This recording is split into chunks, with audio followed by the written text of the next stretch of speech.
When Alex moved into the old apartment building on Brookfield Street, he expected quiet nights. The building was small, only 4 floors, with long narrow hallways and old wooden stairs that creaked whenever someone walked on them. Most of the tenants were older people who had lived there for years, the kind of neighbors who went to sleep early and kept the building peaceful. For the first few weeks, everything was exactly like Alex expected. Quiet. Almost too quiet. Alex worked from home as a graphic designer, so he often stayed awake late at night, sometimes until 2 in the morning, sometimes even later. The late hours never bothered him. In fact, he enjoyed the silence. The city outside felt calmer at night.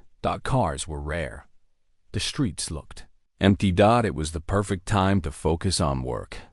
But after about a week of living there, Alex started noticing something strange, something that happened every single night. At the exact same time.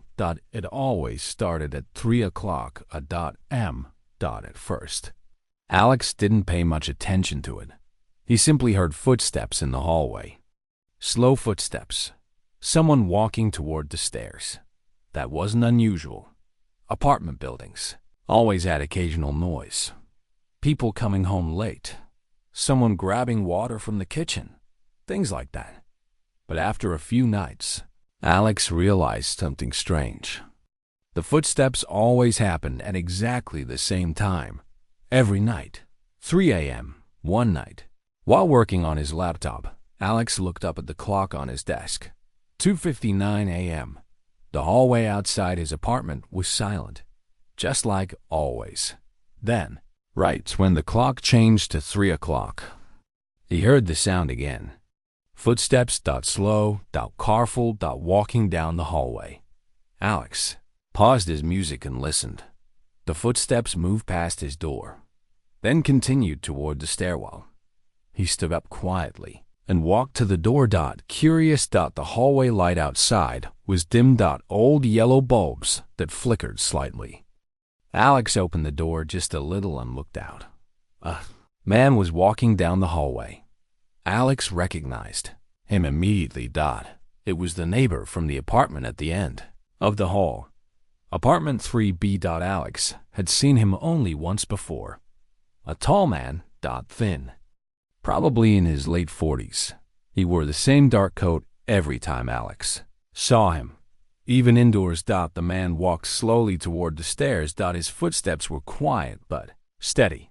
He didn't look left. He didn't look right. He just walked forward. Then he reached the stairwell door, opened it. And disappeared down the stairs. Alex waited for a moment. Then he heard the front door of the building open. And close. The man had left the building. At 3 a.m. Alex frowned. Where is he going this late?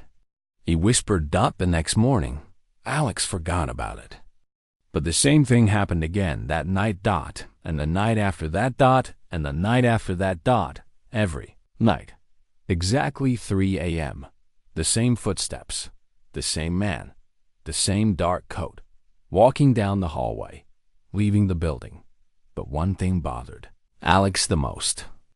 No one ever saw the man come back. For the next few nights, Alex started paying closer attention. At first it was just curiosity, nothing more. But the more he thought about it, the stranger the situation felt. Every night, exactly at 3 a.m., the same thing happened. The hallway remained silent until the clock changed. Then the door of apartment 3B quietly opened. Footsteps followed. Slow. Measured. Almost careful. The man always wore the same clothes, a long dark coat, dark shoes, and a small black bag slung over one shoulder.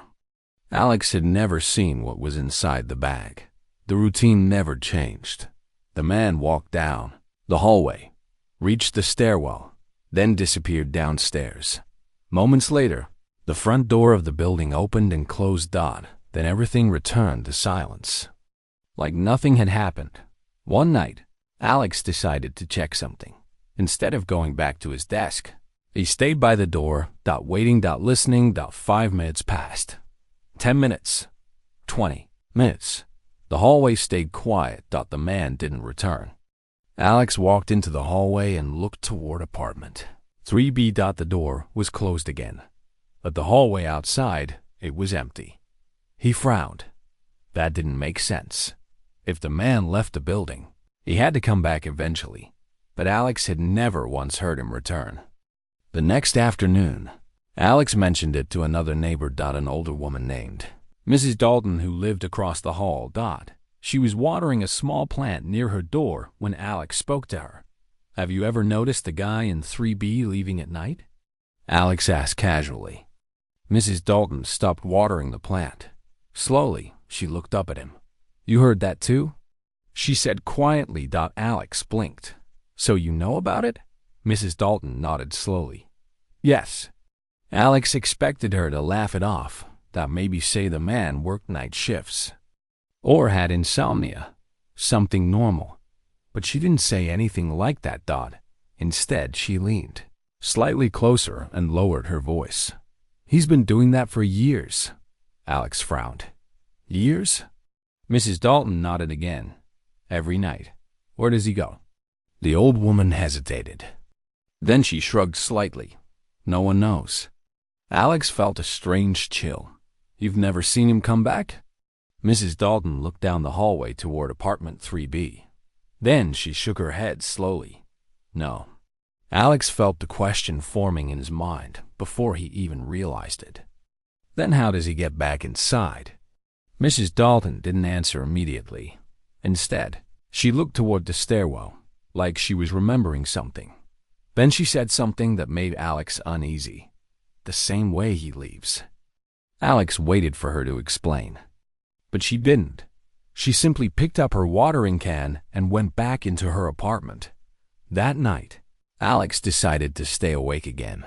But this time, he wasn't just going to listen. At 2:59 a.m., he stood quietly in the hallway, watching apartment 3B. The building was silent. The lights flickered softly above the corridor. Then the clock on Alex's phone changed.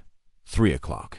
The door of apartment 3B slowly opened, and the neighbor stepped into the hallway. But this time, he stopped walking because he saw Alex standing there, watching him. And for the first time since Alex moved in, the neighbored hallway felt colder than usual. Alex stood a few steps away from apartment 3B, holding his phone in one hand. The dim yellow light above flickered slightly. For a moment, neither of them spoke. The man from 3B stood in the doorway, his hand still resting on the handle. Up close, Alex noticed more details about him. His coat looked older than Alex had first thought. The fabric was worn at the edges. The buttons were slightly faded, almost like the coat had been used for many years. But the strangest thing about the man wasn't his clothes. It was his expression. He looked calm, almost amused. "You're awake late," the man said. His voice was quiet but clear. Alex nodded awkwardly. "Yeah, I work late sometimes." The man glanced down the hallway, then toward the stairwell, then back at Alex. "You've been listening, haven't you?" Alex hesitated. Then he shrugged. "A little." The man didn't seem surprised. In fact, he smiled again. "Most people ignore it," he said, "but curiosity is hard to resist." Alex crossed his arms. "Where do you go every night?" The man picked up the small black bag that hung at his side. Then he stepped fully into the hallway and closed his apartment door behind him. "I take a walk," he replied. "At 3 in the morning?" "Yes." Alex frowned. "That's not really a normal walk." The man looked toward the stairwell again. Then he spoke quietly. "Normal hours are crowded." Alex wasn't sure what that meant, but before he could ask more questions, the man started walking down the hallway, just like he did every night. Slow, steady. When he reached the stairwell door, he stopped. Then he looked back at Alex. "Would you like to see where I go?" Alex blinked. "You're serious?" The man nodded. Alex hesitated. Part of him wanted to refuse. It was strange. Too strange. But another part of him was curious. Very curious. "All right. Alex said finally. "I'll come." The man opened the stairwell door. The metal hinges creaked softly. The stairwell inside looked darker than the hallway. The lights were dim, old bulbs casting weak circles of light down the concrete stairs. The man stepped inside. Alex followed. They started walking down. First one floor, then another. But after a moment, Alex realized something strange. The stairwell didn't feel right. Their building only had 4 floors. Alex lived on the 3rd, which meant they should reach the ground floor quickly. But they kept walking down, past the 2nd floor, past the 1st. Then the stairs kept going. Alex stopped. "Wait," he said. The man turned slowly. "This building doesn't have a basement," Alex continued. The man smiled again, the same calm smile. "Not during the day." Alex felt a chill move through his chest. He looked down the stairwell. The steps continued into darkness below. Far deeper than they should have. Then Alex noticed something else. Something that made him uneasy. The walls of the stairwell looked older. The paint was peeling. The concrete looked cracked, like they were walking through a much older building. Alex looked back up the stairs. The hallway door above was gone. Only darkness remained above them. Alex slowly turned back toward the man. "Where are we going?" The man adjusted the strap of his bag. Then he answered calmly, "Outside." Alex looked down the endless staircase again and realized something disturbing. They were still inside the building, but the building no longer looked like the one he lived in or smiled. Alex stood frozen on the stairs for a moment. The air down here felt different. Colder. Still. Like the air inside an abandoned building. The man from apartment 3B continued walking down the steps calmly, as if nothing about this was strange. As if the stairwell always stretched this far below the building. Alex hurried to catch up. "Wait," he said quietly. "This isn't possible." The man didn't stop. He simply replied while walking, "It's only open for a short time." "What is the way?" Alex didn't like the sound of that. But he kept following. Because now he needed answers. After another minute of walking down the stairs, something appeared below them. A door. A heavy metal door at the bottom of the stairwell. Old. Rust-colored. With a small square window in the center. The man reached the door first. He placed his hand on the handle and pushed it open slowly. The hinges groaned softly. Cold air rushed into the stairwell. Alex expected to see the parking lot outside their building. Or maybe the street. But when he stepped through the doorway, he stopped immediately. The city outside looked completely different. The streets were empty. Not just quiet. Empty. There were no cars. No lights in the windows. No traffic signals changing colors. The entire city looked frozen in time. Streetlights glowed dimly along the road, but their light looked weaker. Older. Almost yellow instead of white. Alex stepped outside slowly. "What is this?" The man closed the door behind. Then he took a slow breath of the cold night air. 3 o'clock, he said. Alex looked around. Again, the buildings around them looked like the same ones from his neighborhood, but something about them felt wrong. Some windows were broken. Some signs looked faded. Paint peeled from several storefronts.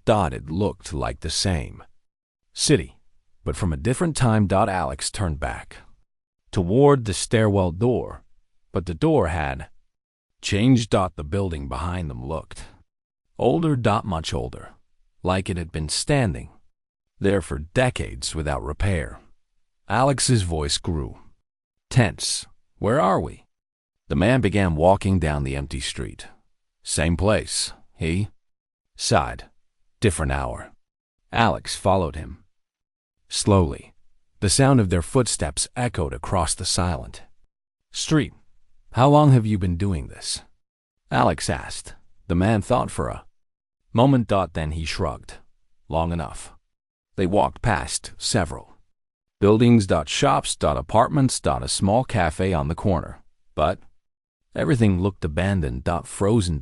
Like the city had been. Pause. Then Alex noticed something in the distance. Movement. Someone else was walking down the street. A figure moving slowly under the dim street lights. Alex pointed. Who's that? The man from 3B glanced down the road. Then nodded slightly. Another walker. Alex frowned. Walker? The man continued walking calmly. People who find the hour, he explained. Alex felt uneasy again. How many of them are there? The man looked down the empty road, stretching into the darkness. More every year. The distant figure continued walking toward them. Slowly. Silently. And Alex suddenly realized something strange. The person walking toward them was wearing clothes from another time. The figure walking toward them moved slowly. Under the dim street lights. Alex could hear the faint sound of footsteps echoing across the empty road. No cars. No wind. Just footsteps. As the person got closer, Alex noticed the clothes first. A long coat, older style, the kind people might have worn many years ago. The stranger stopped a few meters away. For a moment, all three of them stood in silence. The man from apartment 3B nodded politely. Good evening. The stranger returned the nod. Then continued walking past them without saying a word. Alex turned to watch him disappear down the street. That guy didn't seem surprised to see us. The man beside him smiled faintly. He's been walking here longer than you. Alex frowned. What does that mean? The man pointed toward the sky. The moon hung low above the buildings, but the sky looked darker than it should have. Almost frozen. This hour, the man explained, doesn't belong to the normal day. Alex looked around again. The city was silent, completely empty. What is this place? Alex asked. The man stopped walking. Then he turned toward Alex. At 3 a.m, he said quietly, the world becomes thin. Alex raised an eyebrow. Thin? The man nodded. For 1 hour, there are spaces between moments. Alex didn't fully understand, but the empty city around them suddenly made more sense. This is the city, the man continued, but not the one you see during the day. Alex looked at the buildings. Again. The broken windows, the faded signs, the empty streets. It's like another version of it, Alex said. The man nodded. Exactly. Alex crossed his arms. So why come here every night? The man opened his small black bag. Inside were several notebooks. Old ones, filled with writing. I walk, he said. I observe. I remember. Alex looked confused. Remember what? The man closed the bag again. The city changes every year. Buildings disappear. People move away. Old places vanish. He gestured toward the empty streets. But here, they remain. Alex slowly began to understand. This strange version of the city was like a memory. A frozen version of the past. Not everyone notices the hour, the man said. But sometimes someone hears the footsteps. Alex looked at him, like me. The man smiled. Yes. Alex looked down the silent street. Again. Several distant figures could now be seen walking slowly in the far distance, each one moving through the quiet city. Exploring. Remembering. Double quotes. How long does it last? Alex asked. The man checked a small watch on his wrist. Until 4. Almost on cue. The streetlights flickered. The sky slowly began to lighten. Just a little. Time to go back, the man said. They returned to the metal door at the end of the street. When they stepped inside, The stairwell looked normal again. Just a simple set of stairs, leading upward. They climbed back to the 3rd floor when the hallway door opened. Everything looked exactly the same as before. Alex stepped into the hallway. The lights flickered once, then returned to normal. The man from 3B unlocked his apartment door before going inside. He looked back at Alex. 3 o'clock again tomorrow, he said. Alex stood in the hallway for a moment thinking. Then he smiled slightly. Maybe I'll walk again. And every night after that, at 3 a.m., 2 sets of footsteps could be heard leaving the hallway.